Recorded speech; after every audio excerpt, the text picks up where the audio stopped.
Ikan nila itu untuk pemijahannya lebih mudah. Pertama memang kita beli bibit, setelah sekali bisa dibesarkan dan bisa pembibitan sendiri. Jadi bisa tanpa beli bibit lagi. Kita milih gurami itu ternyata dia semacam hewan herbivora, jadi banyak makan tumbuh-tumbuhan. Dengan ikan gurami itu bisa menekan biaya itu hampir 50%.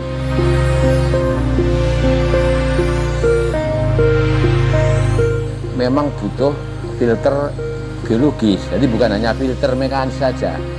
Bukan menyaring secara fisik kotoran yang kelihatan mata, bukan, tapi harus bisa menguraikan gas-gas amonia tadi menjadi gas yang aman.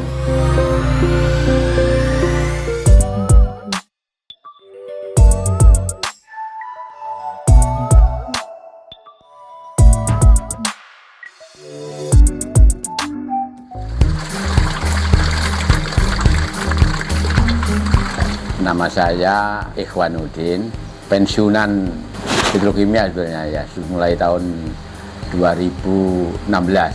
Alamat saya sebetulnya di Jalan Awikun Madya Utara nomor 12A. Sedangkan usahanya yang kita lakukan di sini ini di Awikun Madya Utara nomor 17A. Kalau umur saya sekarang 63. Untuk mulai usaha di tempat ini di kurang lebih akhir tahun 2020, kurang lebih 2,5 tahun. Awalnya kita memang membuat hanya satu kolam. Ini pun kolam yang bentuk kotak itu bahannya terutama yang dari kayu, kita kayu bekas itu. Ya, kita beli terpalnya, terus bibitnya plus pakan kurang lebih 1,5 juta. Ya, kolam Pak Udin ini adalah satu-satunya untuk penjual ikan fresh atau ikan yang masih hidup. Kita kan waktu pandemi, jadi jarang keluar, jadi rata-rata di rumah. Jadi kalau di rumah saja kan katanya akan vakum sepi itu ya. Akhirnya terus kita ini kan ada lahan. Sebenarnya lahan ini punyanya Dekorasi Widi, karena dia sudah pindah dan ini masih ada sisa kurang lebih 1 tahun, artinya masih kosong. Kita dipinjami untuk menempati itu. Jadi kita akhirnya membuat satu itu.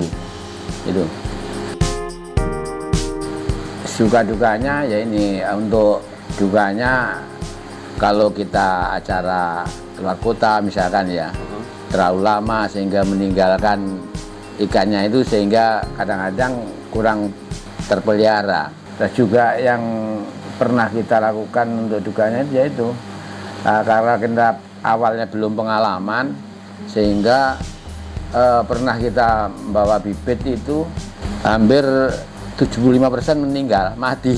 Jadi kita belum pengalaman. Jadi untuk merawat bagaimana supaya ikan itu bisa hidup dan kondisi baik, pertumbuhan baik, itu belum pernah. Jadi kita akhirnya yaitu hampir 75% mati ikannya itu.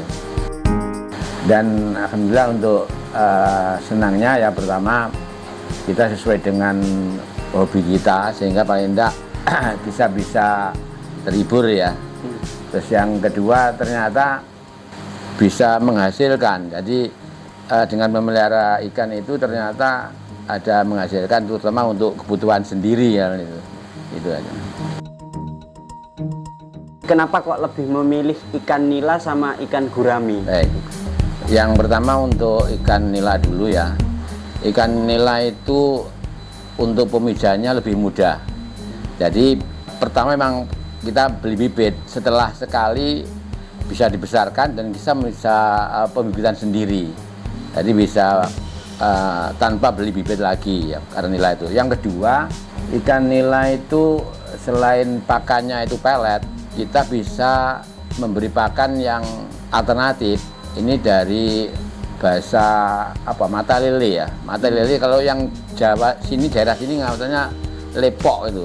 itu yang tumbuh di rawa-rawa atau di tambak. Bahkan ini yang di dekat ini Telogogiri itu ada.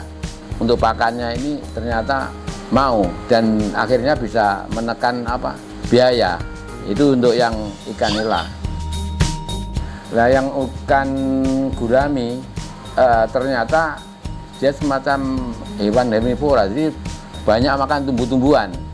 Dengan ikan gurami itu bisa menekan biaya itu hampir 50%. Jadi untuk pakan pelet masih tetap kira-kira 50%, baru lainnya kita kasih tanaman tumbuh-tumbuhan. Seperti yang di sini ada tanaman kates Jepang, ada kates sungguhan, juga ada sente. Kalau di sini bahasanya itu talasnya. Di sini bahkan daun talas termasuk batangnya. Nanti batangnya kita rajang, kita kasihkan, langsung kita berikan aja, langsung dia habis. Nah itu mungkin yang saya mengapa kok milih gurami, karena utamanya untuk menekan biaya. Jadi awalnya kita memang pemijahan itu harus memilih induan dulu. Jadi induan itu yang betina kita ambil 3 atau 4, itu jantannya 1. Kita taruh di kerambah. Kenapa di kerambah? Karena nanti kita untuk ngambil nenernya atau anak-anaknya tadi lebih mudah, tinggal ngangkat. Jadi biasanya kalau ikan nila itu setelah ditaruh di tempat agak yang bersih, kurang lebih 1 sampai 1,5 bulan, dia akhirnya bertelur. Untuk menetasnya biasanya di ngkerami sendiri sama induknya yang betina itu mungkin 2 hari. Dia telurnya lagi setelah disemai dengan yang penjantan tadi, itu biasanya disedot, masukkan ke mulut selama 2 hari. Setelah itu, setelah menetas dia baru dikeluarkan. Nah, waktu dikeluarkan itu kita jangan sampai kecampuran dengan nila yang ukurannya lebih besar sedikit misalkan, karena kalau yang nila ukuran 1 cm 2 cm itu sifatnya kanibal, dia dimakan. Makanya setelah dia dikeluarkan sama induknya, itu biasanya kita ambil. Nah, ambilnya pertama kita masukkan ke akuarium ya. Misalkan kita ada yang kosong, kita taruh akuarium. Nah, itu disendirikan, jangan sampai ada sisa ikan yang lebih besar, nanti akan dimakan. Tapi kalau seumuran gitu, mungkin selisih 1 minggu itu nggak masalah.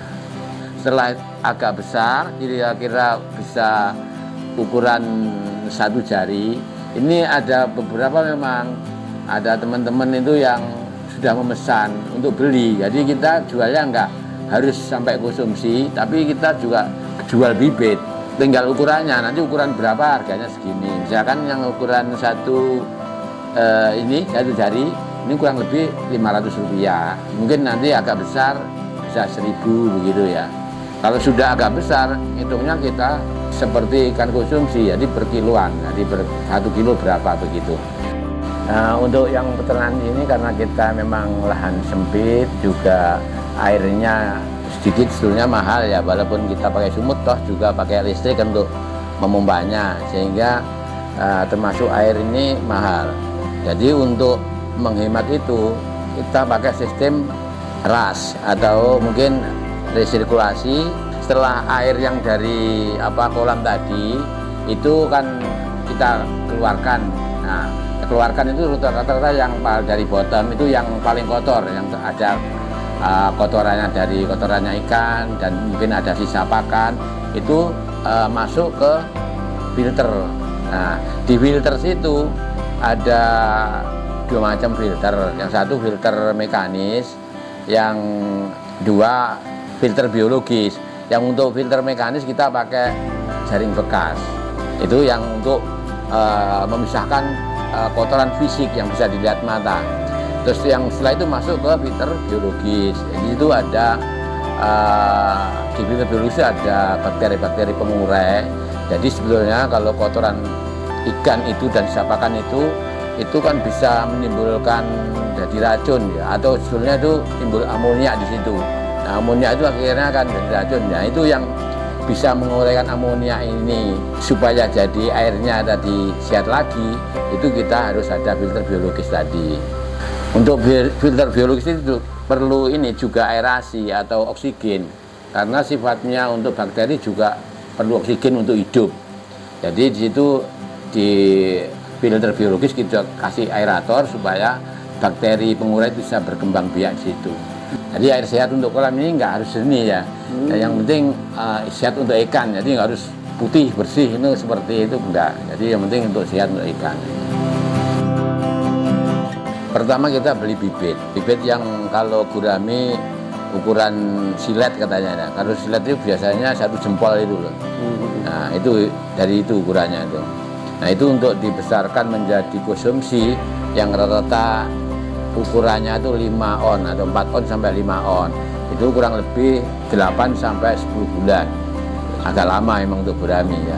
Sampai 10 bulan untuk mencapai ukuran yang antara 5 on yang dari ukuran silet tadi. Nah, itu pernah mengalami kerugian besar gitu? Awalnya memang kita pernah begitu, dengan kita masih tadi sistemnya tradisional. Jadi belum pakai sistem yang filter itu belum ada. Nah setelah ternyata kita evaluasi perlu filter, mendengar dari media itu ya, karena ada memelihara ikan hias koi, ada macam-macam itu ternyata memang butuh filter biologis. Jadi bukan hanya filter mekanis saja, bisa menguraikan gas-gas amonia tadi menjadi gas yang aman. Nitrifikasi atau apa itu ya, jadi amonia itu jadi nitrit, akhirnya jadi nitrat, dan itu nggak berbahaya kepada ikan itu. Kalau misalkan orang lain itu bisa ya, kecil sampai membesar bisa, ya kita harus mencari tahu kira-kira apa penyebabnya itu. Nah, setelah kita tahu ya ini, ternyata perlu ada filter biologis. Yang kedua, isinya jangan terlalu banyak, harus sesuai dengan volume kolam itu. Selanjutnya juga ini kita harus belajar lagi, kadang-kadang kita juga tanya ke teman yang sama-sama peternak atau peternak ikan itu, pengalaman-pengalaman apa yang pernah dilakukan, yaitu seperti yang utama itu kan masalah penyakit. Nah itu yang paling rawan. Jadi apa obatnya dan apa pencegahannya supaya nggak kena penyakit itu. Selama ini kita belum sampai membawa ke pasar ya, atau memasarkan sendiri keluar. Selama ini yang beli itu datang ke sini, dia mungkin pernah dari Gedok Tular tuh, dari mana, terus kadang-kadang pernah lipat di sini, kok ini ada ikan, ini dijual kok enggak, akhirnya rata-rata gitu. Pengeluaran yang paling banyak ini ke kolam pancing sebelah ini. Ini di sebelah rumah ini atau usaha ini ada kolam pancing, dan hampir semua produk saya ini bisa ditampung situ. Harganya sedikit lebih rendah daripada kita kalau jual eceran. Misalkan ada yang jual eceran, contohnya mungkin 40.000 per kilo misalkan. Jadi kalau kita masukkan ke kolam pancing, karena dengan jumlah yang besar atau sekali panen bisa diambil, itu ya 38 gitu, tidak ada selisihnya. Ini karena kita tempatnya di sini, itu banyak keuntungan, karena harga jual di Gresik ini fluktuasinya nggak terlalu tinggi. Beda kalau di daerah desa, misalkan di asal desa saya kan Blitar ya, itu di Blitar Tulungagung itu fluktuasinya tinggi. Seperti sekarang ini harga gurami turun sampai mungkin 26.000 per kilo. Tapi di sini kalau di Gresik sini masih stabil. Ya harapan saya kalau bisa diperluas, mungkin bisa diperluas. Kalau ada misalkan teman-teman ya, mungkin ada yang ingin usaha, mungkin seperti kita ini, ya sejelas saya akan membantu untuk bisa langsung ready, harapannya gitu. Jadi biar enggak seperti awal saya dulu waktu pertama sampai 75% mati, sehingga ya jelas rugi gitu kan. Sebetulnya kebutuhan di Gresik itu apa? Ikan apa sebetulnya? Kita kan ingin mencari. Ternyata selain ikan kusum sebetulnya ada ikan hias, tapi ikan hias itu memang rata-rata keuntungannya lebih tinggi, tapi kan kebutuhannya kecil biasanya gitu. Kalau dibuat rata-rata akhirnya juga nggak bisa tinggi, jadi omsetnya nggak bisa tinggi dari ikan hias. Tapi sebetulnya seperti kita ini nyoba ini yang gurami Padang ini kita pakai gurami albino atau yang Padang ini kelihatannya banyak yang mulai suka untuk sebagai hiasan ini.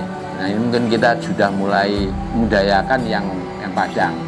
Memang harganya agak sedikit tinggi dibanding harga yang untuk yang hitam yaitu yang konsumsi itu. Yang pertama harus serius, jangan takut gagal. Artinya jangan terlalu banyak hitung-hitungan dulu, tapi langsung melangkah lah. Ya untuk bapak-bapak lainnya atau penonton, coba usaha ini dilakukan dengan sungguh-sungguh. Setiap usaha kan pasti ada jatuh bangunnya. Setelah itu akan menambah pengalaman sebetulnya itu, menambah ilmu sehingga kita akan bisa sukses ke depan.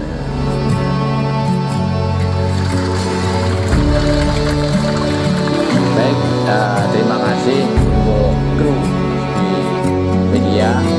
Mudah-mudahan informasi yang kita sampaikan tadi bisa diterima sama masyarakat dan mudah-mudahan bisa usaha kami ini bisa berkembang dan dikenal dengan pada orang-orang lain, mungkin itu. Terima kasih.